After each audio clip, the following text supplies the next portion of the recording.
धौम्य ऋषि के पुत्र थे मंदार। मंदार आंकड़ा पुष्प, शमी औरव ऋषि की बेटी। जब बड़ी होती चली गई तो वो औरव ऋषि की बेटी शमी ने जीवन में कुछ किया ना किया, पर एक काम औरव ऋषि की बेटी शमी करती रही कि भरण पोषण में अग्रणी रही। कोई भूखा मिल गया, औरव ऋषि की बेटी ने अपना भोजन तक दे दिया। ये बेटी का जीवन होना चाहिए। कई महाराज, औरव ऋषि की बेटी शमी उसमें की थी, अगर उसकी थाली में कुछ भी नहीं बचा चलेगा, पर सामने वाला भूखा नहीं रहना चाहिए, उसको जरूर खिला देना।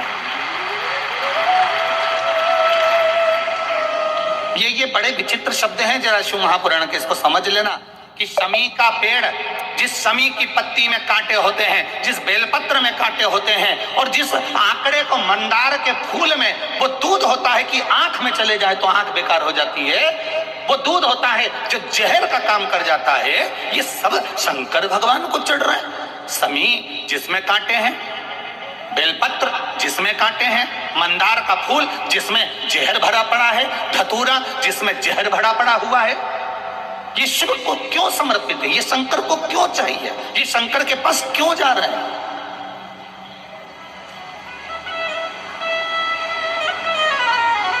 क्यों?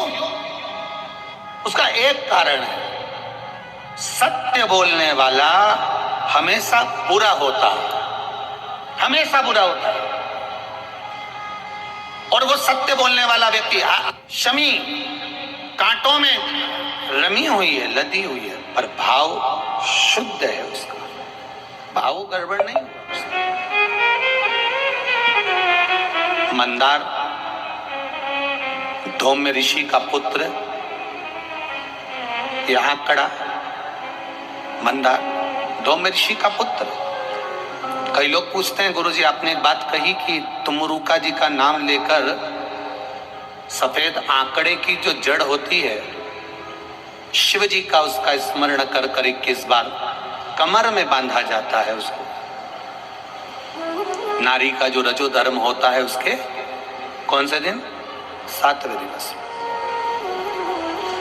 क्या इतना उस मंदार का उस इतना वर्णन होता है उस सफेद आंकड़? तो यहाँ शिव कथा कह रही है, शमी कांटों में रहकर भगवत भजन कर रही है, और मंदार जो स्वयं धौम्य ऋषि के पुत्र हैं, वो साधारण नहीं है। धौम्य ऋषि का पुत्र मंदार,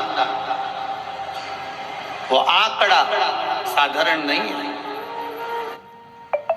वो आंकड़े की जड़, वो आंकड़े का पुष्प साधारण नहीं, मंदार का पुष्प साधारण नहीं। शिव भक्ति के अंदर ली शिव भक्ति। महाराज, मंदार शौनक ऋषि के यहां पर विद्या अध्ययन करने के लिए गए। अब धौम्य ऋषि के पुत्र जब विद्या अध्ययन करने के लिए शौनक बाबा के यहाँ जाते हैं, शौनक ऋषि के यहाँ पहुंचते हैं, तो एक बार भुषुंडी ऋषि, अब भुषुंडी ऋषि जो किसी देवता को नहीं मानते, कहीं नहीं जाते, केवल एक जगह पर ही आराधना में लगे रहते हैं, और वो श्री गणेश जी महाराज की आराधना करते हैं। केवल गणेश जी की आराधना करते, बाकी के कहीं नहीं जाते वो भुषुंडी ऋषि। अब भुषुंडी ऋषि जो गणेश जी की आराधना में लगे रहते, समय बीतता गया।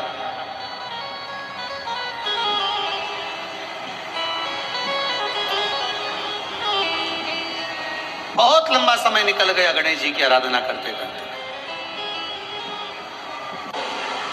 आज भुषुंडी ऋषि आए, और भुषुंडी ऋषि जैसे ही आए, गणेश जी की आराधना में लीन है, भगवान की भक्ति में लीन है, कोई मतलब नहीं किसी से, अपनी आराधना, अपना तप, अपनी साधना और उसका बल, इसके सिवा कुछ नहीं जानते भुषुंडी बाबा। भुषुंडी जी ने कुछ नहीं।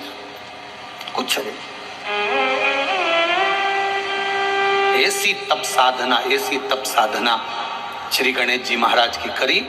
गणेश जी प्रसन्न हो गए और उनके प्रसन्न करने के लिए भुषुंडी बाबा के ऊपर गणेश जी यूं ही नहीं प्रसन्न हुए। भगवान देवादिदेव महादेव ने स्वयं ने भुषुंडी बाबा के लिए, भुषुंडी ऋषि के लिए देवादिदेव महादेव ने गणेश जी से कहा कि ये भुषुंडी ऋषि के पास जाओ, इतने सालों से तप कर रहे हैं, आराधना कर रहे हैं, कोई तो कर दो,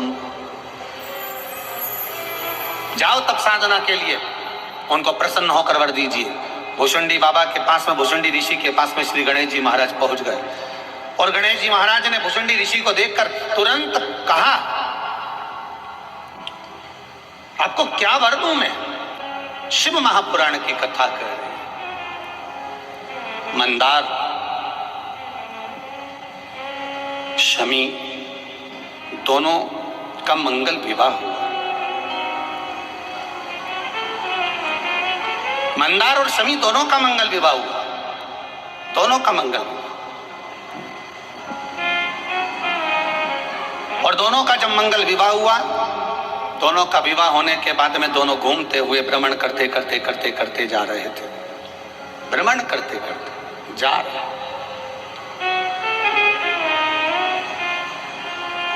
और भ्रमण करते जब दोनों जा रहे थे, वहीं से भुषुंडी जी निकल कर जा रहे थे, जिन भुषुंडी जी ने भगवान गणेश जी की आराधना करी, खूब आराधना करी, खूब दिल से। इतनी आराधना करी कि गणेश जी महाराज प्रसन्न हो गए, प्रकट हो गए। मांगो तुम्हें क्या चाहिए महाराज जी, बस केवल इतनी सी कृपा कर दो कि मैं आप तो नहीं बन सकता और आप में नहीं बन सकते, बस आपका जो स्वरूप है, ये स्वरूप थोड़ा सा शीश का मुझे दे दो। केवल एक भुषुंडी ऋषि ऐसे थे जिनका शीश गणेश जी जैसा था। भुषुंडी ऋषि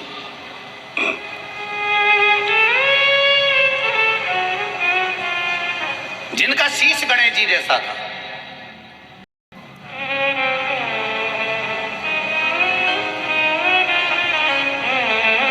और जिनका शीश गणेश जी जैसा। मंदार और शमी की शादी इन दोनों ने प्रारंभ कर दिया। जो भुषुंडी ऋषि जा रहे थे इनको देखकर हंस दिए, बहुत तेज ठाका लगाकर हंसे। दुख हुआ, हृदय में चोट पहुंची, हृदय दुखित हुआ, हृदय द्रवित हुआ, हृदय में दुख हुआ, द्रवितता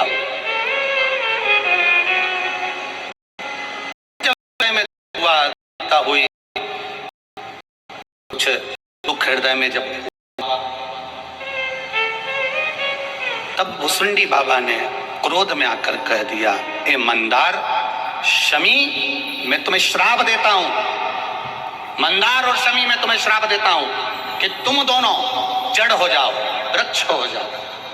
शमी, मंदार वृक्ष के रूप में हो गए, खड़े रहे, विनती करते रहे, ये श्राप ठीक नहीं, कृपा करिए, दया करिए, करुणा करिए। तब देवादिदेव महादेव कहीं देखिए,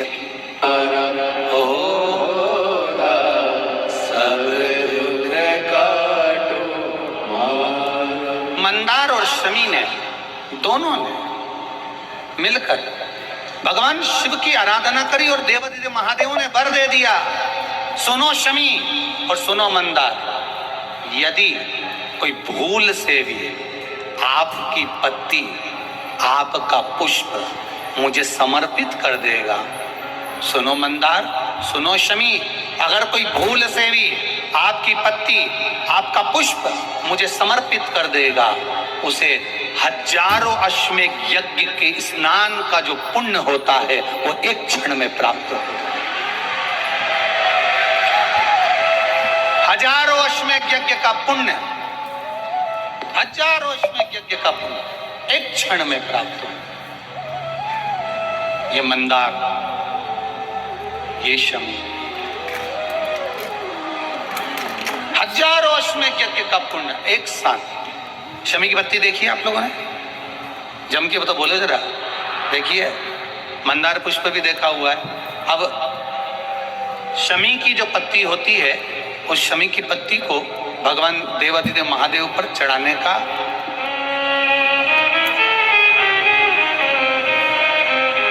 शमी की पत्ती जो होती है, उस शमी की पत्ती को चढ़ाने का एक नियम भी होता है। थोड़ा सावधानी से सुनना इस नियम को, जो आपके जीवन को सार्थक बना सकता है।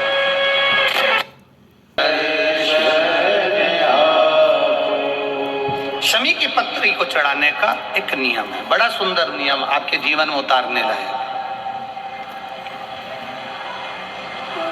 महाराज, जब बहुत ध्यान से सुनना, ये प्रसंग आया नहीं पहले, आज अगर कुबेरेश्वर बाबा की पावन धरा पर यह प्रसंग निकला है तो उसको ध्यान से सुनिए।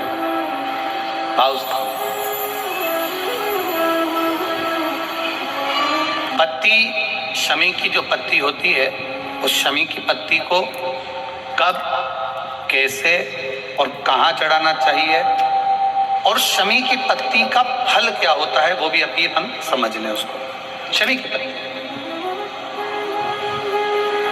संपूर्ण स्नान भगवान का हो जाए, संपूर्ण स्नान। आप समझे उसको, जैसे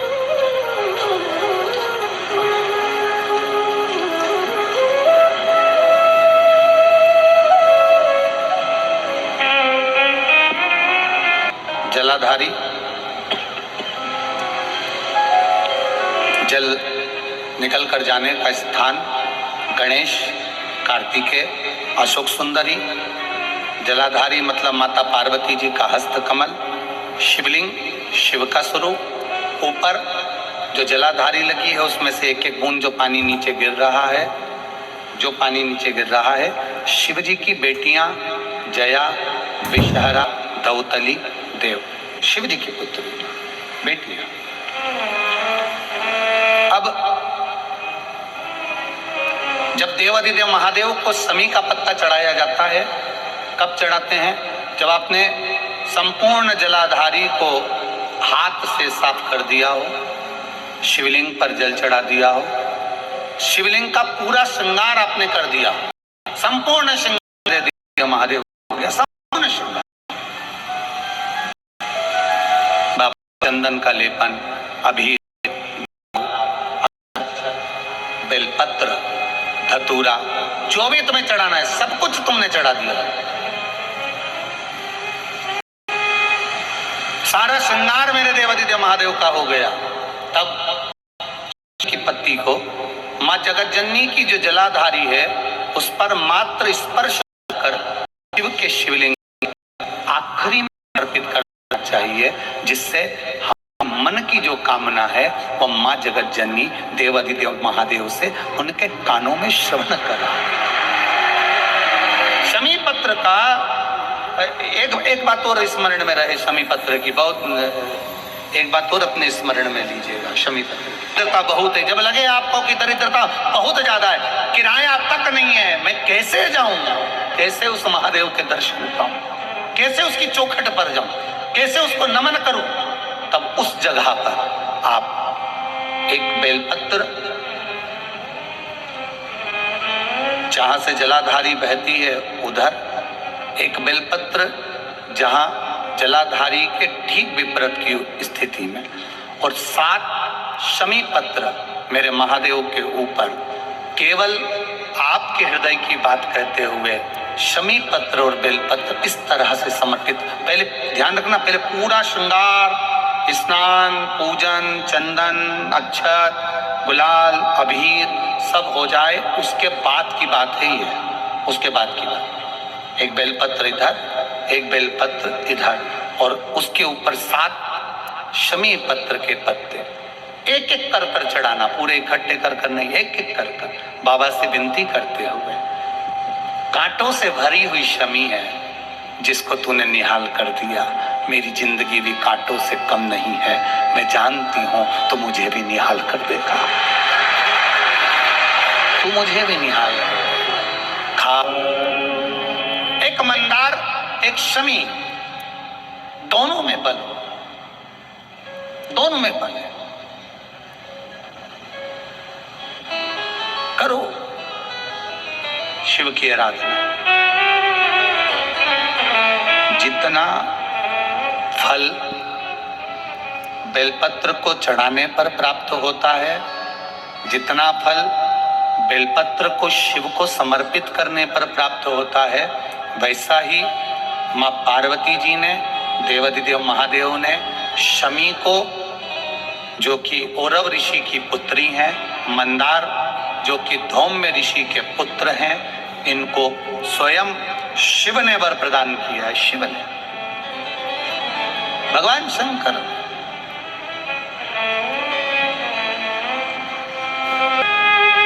मां आदिशक्ति ने वर दे दिया, पार्वती ने वर दिया।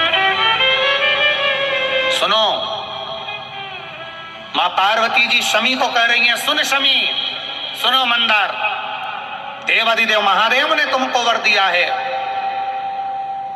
कि हजारों लाखों अश्वमेध यज्ञ का फल, स्नान का फल एक शमी पत्र और एक मंदार के पुष्प से प्राप्त हो जाता है।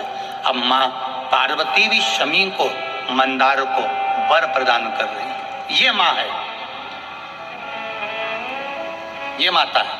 अब एक बार यही बात हमने कथा में कही थी कि दरिद्रता को मिटाने के लिए ये बेलपत्र यहाँ माता जी के, शिव जी के चरणारविंद में, माता जी के हस्त कमल पर ये भगवान का जो सुंदर, माँ पार्वती की पीठी का ये सुंदर जो हस्त कमल है और ये चरण भाग हैं, यहाँ समर्पित करो। तो किसी ने पूछा, गुरुजी ये बेलपत्र को यहाँ चढ़ाने से उसका फल क्या मिलता है? तो कहा माँ आदिशक्ति, माँ जगदम्बा, माँ जगतधात्री, माँ दुर्गा, माँ भवानी, माँ देवी प्रसन्नता धारण कर,